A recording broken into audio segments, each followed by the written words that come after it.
All right, here to react, Dr. Zuhdi Jasser. He's the founder and president of American Islamic Forum for Democracy, and Arash Ari Aramesh, who is a national security analyst and attorney. Good to see both of you guys. Dr. Jasser, beginning with you. I know you are an advocate for reform in the Muslim religion, and you say we need extreme vetting. Why are you so convinced of that? Well, this is the only way to fight this war. We're at war, Trish, and we can't be undergoing this sort of national suicide or fratricide where we allow anyone to come in. And right now, the current paradigm is filtering for violent extremists. What is that? And not only should we be asking questions, and our Muslim reform movement has a declaration that laid out these ideas. There's a form of Islam that's compatible with America, and there's forms of Islam that are theo-political, theocratic, that are not compatible. And we should not open our doors to insurgents that would come in and want to destroy our society from within. And it's not only the interview process. We should vet, have they been members of the Muslim Brotherhood, the Taliban, Wahhabi movements. So political Islamist movements should not be allowed in. It's pretty simple. You know, Mr. Aramesh, I'd like you to weigh in on this because, we're talking about a religion that has gotten corrupted to the point where it turns into a political movement, as Dr. Jasser just explained. I know you've been very much against this kind of extreme vetting, but how do you make sure you don't get these people that are jihadists in the country if you don't vet them?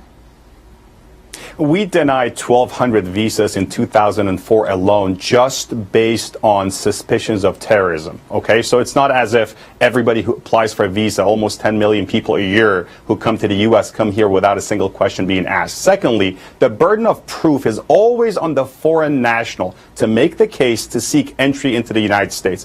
Where Zuhdi and I actually agree is that, yes, we have to protect our values, we have to protect our homeland, we have to make sure anyone who comes here is not a criminal, is not a radical, is not a radical Islamist terrorist. That is completely fine. What I'm arguing here is expediency is a method, and it's proficiency. It's to make sure these methods are practical and these methods are actually in a way that can be carried out. Trump is bringing up these ideas now because he is because let me just jump in, because you say we need to make sure that these people are not terrorists that are coming here.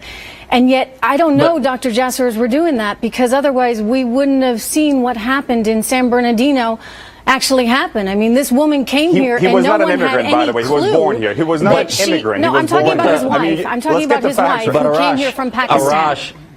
But Arash, your paradigm of filtering against terrorist organizations, terrorism is a tactic. The ideology that threatens us is theocratic Islam. And when you have the father of the Orlando terrorists sitting behind Hillary Clinton, gone through many security clearances, you realize that we have a major problem when it comes to Secret Service filtered him. So you think right now, wait a minute, you think that right now, you think that right now we're vetting against members of the Taliban? Hang on. Arash, go for your point. We just have 30 seconds left.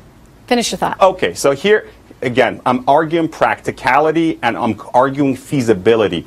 Mr. Trump is behind in the polls. He is trailing Hillary Clinton in almost every battleground state. This week is immigration and Muslims. Next week is Mexicans. He has to do something to rally the base. Look, I think a lot of national security concerns right now, and he's tapping into that for sure. Thank you so much. Good to see you both. Lots more coming up. Breaking tonight.